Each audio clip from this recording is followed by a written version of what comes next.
하룻밤 사이에 동부 해안의 식료품 매장이 초토화됐습니다.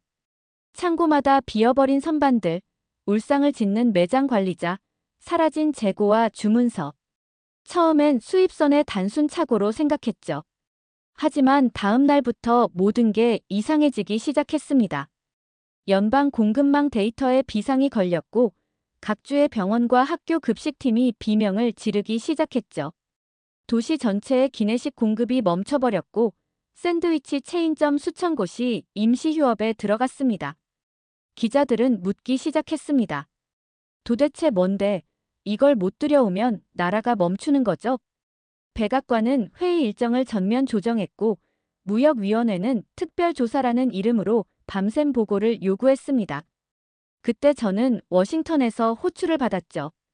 단지 저 때문은 아니었지만 이 일의 시작과 결정은 분명히 제 손에서 비롯됐습니다.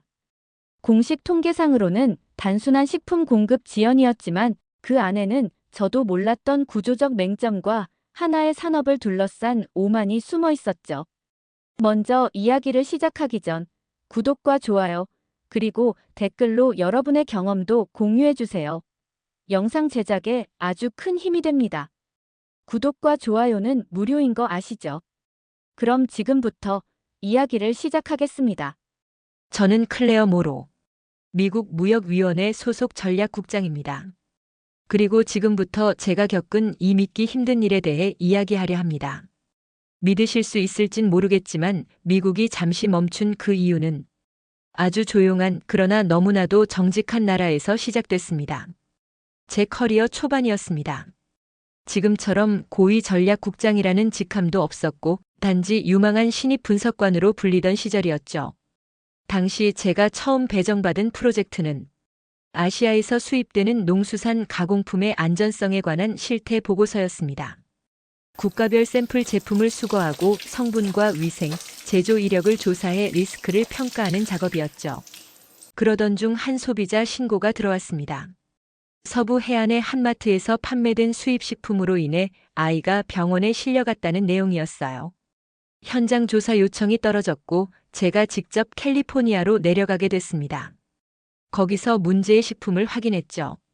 깨끗하게 포장된 얇은 검은 조각들, 표면은 윤기가 돌았고 한국산이라는 태그가 붙어 있었습니다.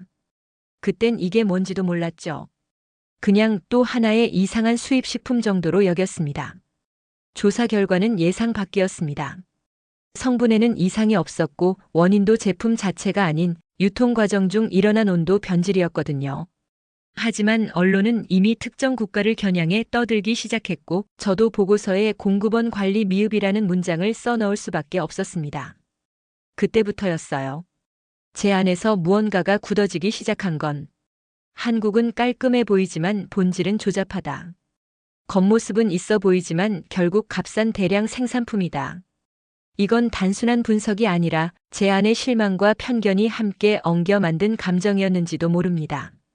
그때의 아이 그리고 당황하던 부모의 얼굴이 잊히질 않았거든요. 그 후로 수십 건의 관련 프로젝트를 맡았습니다. 중국, 베트남, 태국 등 다양한 국가의 식품 데이터를 분석하며 저는 점점 더 체계적인 회의론자가 되어갔습니다. 그 중에서도 한국산 식품은 늘 의심의 1순위였죠. 아이러니하게도 제 보고서 덕에 몇몇 무역 규제 정책이 통과됐고 전례 없이 강력한 수입 기준이 생겼습니다. 동료들은 저를 정밀 분석의 여왕이라고 불렀지만 사실 제 속엔 늘 정제되지 못한 불신이 웅크리고 있었죠. 사람들은 제게 물었습니다. 왜 그렇게 한국을 조심스럽게 다뤄요? 저는 웃으며 대답했죠. 그 나라 뭔가 보여지는 거랑 다른 구석이 많거든요. 하지만 지금 돌아보면 그때의 제 말투 속엔 근거보다 감정이 더 많이 섞여 있었던 것 같습니다. 이제야 인정합니다. 그때부터 저는 데이터 기반의 전문가가 아니라 어쩌면 편견 기반의 판단자가 되어 있었던 거죠. 그때는 자부심이 가득했습니다. 국가 안보와 식량 공급의 균형을 맞추는 전략은 제가 가장 자신 있던 분야였죠. 특히 신뢰할 수 없는 수입 품목에 대한 제재 정책을 설계하는 건 마치 장기판 위에 수를 계산하는 것 같아 저에겐 일종의 게임처럼 느껴졌습니다. 그 중에서도 가장 예민했던 이슈는 해조류 가공품이었습니다.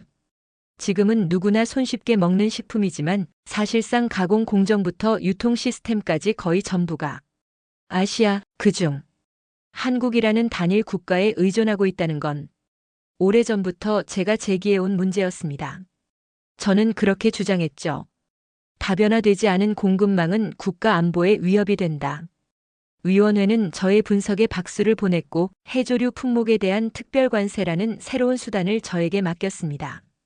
그 정책은 놀라울 정도로 빠르게 통과됐습니다. 수입업체들은 반발했지만 대중은 크게 관심을 두지 않았어요. 단지 몇 푼 비싸진다 해도 대체품이 있겠거니 했겠죠. 관세율은 초기엔 8%에서 시작했습니다. 하지만 몇 주 지나지 않아 15%, 그리고 20%까지 단계적으로 인상되었고 국내 생산을 확대하자는 구호가 붙었죠. 겉보기엔 아무 문제 없어 보였습니다. 그런데 이상한 조짐이 슬금슬금 퍼지기 시작한 건 학교 급식 현장이었습니다. 저렴한 가격에 일정한 품질을 공급하던 식자재 중 특정 품목이 단체 공급망에서 자취를 감췄다는 보고가 들어왔죠. 공군 기지와 병원, 감옥 등 정부 직영기관에서 하나둘씩 재고 불안정 경보가 울렸고 샌프란시스코의 항공사 기내식 업체는 급기야 운항 중단 위기까지 몰렸습니다. 사람들은 이게 단순한 물류 문제라 여겼지만 저는 직감했죠. 이건 시작에 불과하다고. 그동안 당연하게 생각해온 검은 조각 하나가 우리 전체 시스템의 가장 중요한 골이었다는 걸 이제서야 깨닫기 시작한 겁니다. 언론이 들썩이기 시작했고 비상대책위원회는 제게 재점검을 지시했습니다. 클레어, 내 정책이 지금 뭔가를 흔들고 있어. 하지만 그때까진 저도 믿었습니다. 한국산 없이도 충분히 해결할 수 있을 거라고. 결국 관세를 걷어들이면 되는 일이라고요. 하지만 그건 제가 생각했던 것처럼 간단한 일이 아니었죠. 첫 번째 보고서는 별 의미 없어 보였습니다. 중서부 급식 협력사 대체 해조류 시험 중 품질 불만 접수. 뭐 흔한 일이었죠. 처음 시도하는 공급 전환엔 마찰이 따르기 마련이니까요. 하지만 이게 이상하게 번지기 시작했습니다. 두 번째, 세 번째, 그리고 10번째까지. 전국 각지에서 올라온 보고서들은 놀랍도록 비슷했습니다. 색이 바랬다, 씹히는 식감이 이상하다, 뒷맛이 비리다. 소비자 민원이 쌓였고 급기야 일부 학교에선 학생이 토했다는 보고서까지 올라왔죠. 회의실은 점점 차가워졌습니다. 식품안전청 분석 결과는 충격적이었어요.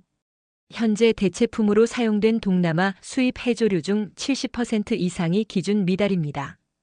그 말 한마디에 모두의 시선이 제게 향했습니다. 저는 애써 침착한 척했습니다. 그렇다면 국내산으로 빠르게 대체하죠. 하지만 식자재 유통사 대표는 단호했죠. 그게 가능했으면 진작했죠. 한국산 김은 10년 넘게 미국 공급망의 표준이었습니다. 그 기준을 넘는 대체품은 아직 없습니다. 저는 속으로 헛웃음을 삼켰습니다. 김 따위가 뭘 대단하다고. 하지만 현실은 달랐습니다. 그 따위라 여겼던 김한장이 미국 병원의 수술식단부터 항공사 기내식, 해군 전투식량까지 수많은 체계에 걸쳐 절묘하게 녹아 있었던 거죠. 저는 급히 분석팀을 소집했습니다. 진짜 그렇게까지 중요한 품목이었단 말입니까? 그날 밤 데이터가 쏟아졌습니다. 김은 생각보다 훨씬 다양하게 가공되어 있었습니다. 간장에 재운 제품, 말린 분말, 크런치로 튀긴 토핑까지. 영양균형, 칼로리 대비 효율, 보관 안정성, 그리고 무엇보다 한국산 김만의 바삭한 질감과 향미가 있었죠. 전 세계 수출 김의 80%가 한국산입니다. 그리고 그 안에서 상위 세계 기업이 점유율의 절반 이상을 차지하고 있어요. 이 말에 저는 말문이 막혔습니다. 그 말인즉슨 제가 잘라낸 건 단순한 식품이 아니라 세계적으로 독점된 기술 식품의 핵심 공급처였던 겁니다. 다음 날 미국 최대 식자재 유통회사의 이사회에서 제 이름이 직접 언급된 문건이 회람됐습니다. 클레어 모로 국장이 주도한 관세 정책은 미국 식품 공급의 신뢰를 무너뜨렸다. 그제야 저는 비로소 깨달았습니다. 제가 자르고 지운 게 얼마나 치명적인 퍼즐 조각이었는지를요. 며칠째 잠을 거의 자지 못했습니다. 사무실 의자는 등받이가 다 닳도록 기댄 채 문건을 읽고 또 읽었죠. 모든 부처에서 날아오는 긴급 문건은 하나같이 절박했습니다. 즉각 조치 없을 시 병원 급식 시스템 마비 예상, 해군 전투식량 계약 재검토 필요, 국가 영양 프로그램 예산 대혼란 가능성. 그때였습니다. 제 보좌관이 두꺼운 서류 뭉치를 들고 들어왔습니다. 유통업계 8개 사가 연명으로 낸 긴급 건의서입니다. 신문 헤드라인은 모두 같은 문구로 도배되어 있었습니다. 기만장에 흔들리는 미국 식탁. 그 기사의 중심에 제가 있었죠. 클레어 모로, 한때 미국 식품안보 전략의 핵심 인물이자 이제는 가장 결정적인 실책의 주범으로 지목된 존재. 저는 반격을 준비했습니다. 수십 건의 브리핑을 잡고 각 부처 고위 관계자들과 설득에 나섰죠. 관세는 단기적 혼란일 뿐입니다. 하지만 그 말은 공허하게 흩어졌습니다. 회의석상에서 누군가가 묻더군요. 정말 김하나 때문에 이러는 겁니까? 저는 고개를 끄덕일 수밖에 없었습니다. 김하나가 아니라 그 안에 담긴 기술, 품질, 감각, 신뢰까지 포함된 체계 전체였으니까요. 의회 청문회 요청서가 제 사무실에 도착했을 때 저는 비로소 이 문제가 단순한 정책이 아니란 걸 실감했습니다. 정치, 산업, 식문화, 국가 이미지까지 모든 것이 연결되어 있었던 겁니다. 그리고 그날 밤 한국 측 협력사에서 제게 메시지가 도착했습니다. 10년 전 제가 무시했던 아주 작은 수입업체의 이름이었죠. 당신이 부순 것은 식탁이 아니라 신뢰였습니다. 처음엔 화가 났습니다. 이 상황에서 나더러 한국에 가라고. 하지만 그 말은 어딘가 깊이 박혔습니다. 눈으로 본다는 것, 내가 이해하지 못한 것들을 직접 확인한다는 것, 그건 어쩌면 지금 제가 유일하게 할 수 있는 일이었을지도 모릅니다. 비행기 티켓을 결제하는 내 손이 한없이 무거웠습니다. 워싱턴 사무실에서는 다들 제가 사라졌다고 수군대고 있었죠. 대놓고 뭐라 하진 않았지만 제 행동에 수많은 눈초리가 따라붙는 걸 느낄 수 있었습니다. 하지만 저는 이미 마음을 정했습니다. 누군가는 이 미친 상황의 본질을 끝까지 확인해야 했고 그게 바로 저라는 사실을 부정할 수 없었어요. 인천공항에 도착했을 때 솔직히 놀랐습니다. 공항 전체는 숨 쉴 틈 없이 분주했지만 그 안엔 놀라울 만큼의 질서가 흐르고 있었죠. 통역을 도와주는 공항 직원의 태도, 안내 표지판에 정리된 배치, 심지어 대기 줄마저도 완벽하게 정렬되어 있었어요. 이건 단지 공항이 아니라 체계 자체가 살아 움직이는 곳이었습니다. 저는 서울 강서구에 위치한 한 김가공 공장으로 향했습니다. 차창 밖으로 보이는 서울의 풍경은 내가 알던 아시아의 이미지와는 거리가 멀었죠. 회색빛 공업단지를 예상했지만 눈앞에 펼쳐진 건 녹지와 유리 건물이 어우러진 첨단 복합단지였습니다. 공장 입구에 들어서자 한 문구가 벽에 새겨져 있었습니다. 품질은 타협이 아니라 자존심입니다. 그 문장을 보는 순간 이상하게 가슴이 뭉클해졌습니다. 미팅실로 안내받았고 한 중년 남성이 직접 나와 저를 맞이했습니다. 그의 명함엔 김상우 이사라고 적혀 있었습니다. 그는 따뜻한 미소를 지으며 말했죠. 멀리서 와주셔서 감사합니다. 그간 미국 측의 상황을 들었습니다. 혹시 시간이 허락된다면 하루만 저희 공정 전체를 직접 둘러봐 주시겠습니까? 하루. 4시간은 촘촘히 계획되어 있었고 이 일정도 벼랑 끝 외교로 간주될 수 있었죠. 그런데 나는 고개를 끄덕이고 있었습니다. 내가 뭘 보려고 여길 왔는지 나 자신도 정확히 모르고 있었지만 무언가가 내 마음 깊은 곳에서 말하고 있었어요. 봐야 한다. 확인해야 한다. 다시 시작하려면 지금이다. 공장의 공정은 숨막힐 정도로 정교했습니다. 수백 장의 김이 마른 공기 속을 통과하며 자동화된 기계로 정렬되고 기계 하나하나에는 현장 엔지니어들이 실시간으로 수치를 점검하고 있었습니다. 단 하나의 오차도 허용하지 않겠다는 그들의 눈빛은 내가 한때 무시했던 그 나라의 진짜 얼굴을 보여주고 있었어요. 그날 밤 호텔로 돌아오면서 나는 문득 내가 평생을 걸고 구축해온 확신들이 조금씩 균열을 내고 있다는 사실을 깨달았습니다. 그리고 저는 직감했죠. 내가 바뀌지 않으면 아무것도 바꿀 수 없다는 걸. 다음 날 오전 김상호 이사는 저를 연구동으로 안내했습니다. 생산라인 뒤편에 조용히 자리 잡은 공간이었지만 안으로 들어서자 전혀 다른 세계가 펼쳐졌어요. 가운을 입은 연구원들이 조용한 눈빛으로 데이터를 주고받고 있었고 현미경 앞에서 밤을 지새운 흔적이 고스란히 책상 위에 남아 있었죠. 한치의 흠결도 용납하지 않겠다는 절박함이 공간 전체를 지배하고 있었습니다. 그 가운데 한 사람이 제게 다가왔습니다. 김지후. 이곳의 품질검증 총괄팀장이었습니다. 그는 제게 손을 내밀며 말했죠. 클레어 국장님 환영합니다. 미국 쪽에서 오신 분은 처음이네요. 낯선 한국어 발음 사이에 묘한 따뜻함이 느껴졌습니다. 지우는 저를 수백 번 테스트를 거듭하는 품질 검사실로 안내했고 저는 입을 다물 수 없었습니다. 단 한 장의 김이 포장되기까지 40단계가 넘는 검증 과정이 존재했습니다. 그 중에는 미국에서도 보기 어려운 AI 기반의 센서 감지 기술도 있었죠. 지우는 말했습니다. 우린 식품을 만드는 게 아닙니다. 생명을 만진다는 각오로 일합니다. 그 말이 제 가슴을 깊이 파고들었습니다. 식품이라기엔 너무 단정하고 기술이라 하기엔 너무 따뜻한 이 감각. 그건 제가 지금껏 몰랐던 한국이라는 나라의 철학이었습니다. 그는 이어 설명했죠. 한동안 미국과의 협의가 쉽지 않았습니다. 하지만 저희는 공급을 다시 시작하는 조건으로 하나를 제안드리고 싶습니다. 지우는 프레젠테이션 리모컨을 눌렀고 화면에는 공동품질 철학 협약이라는 문구가 떠올랐습니다. 공급 재개는 단순한 계약이 아니라 철학의 공유라는 것이었습니다. 김을 단순히 팔기 위한 것이 아니라 그 철학과 방식을 함께 나누자는 제안이었죠. 그 순간 저도 모르게 웃음이 났습니다. 이들이 얼마나 고집스러울지 예상은 했지만 이 정도일 줄은 몰랐습니다. 하지만 이상하게 그 고집이 싫지 않았습니다.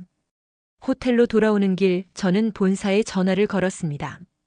회의를 소집했고 전무들과 화상으로 마주 앉았죠. 저는 조용히 입을 열었습니다. 우리가 틀렸어요. 이건 단순한 식품 수입이 아니라 우리 시스템의 핵심을 다시 짜야 할 문제입니다.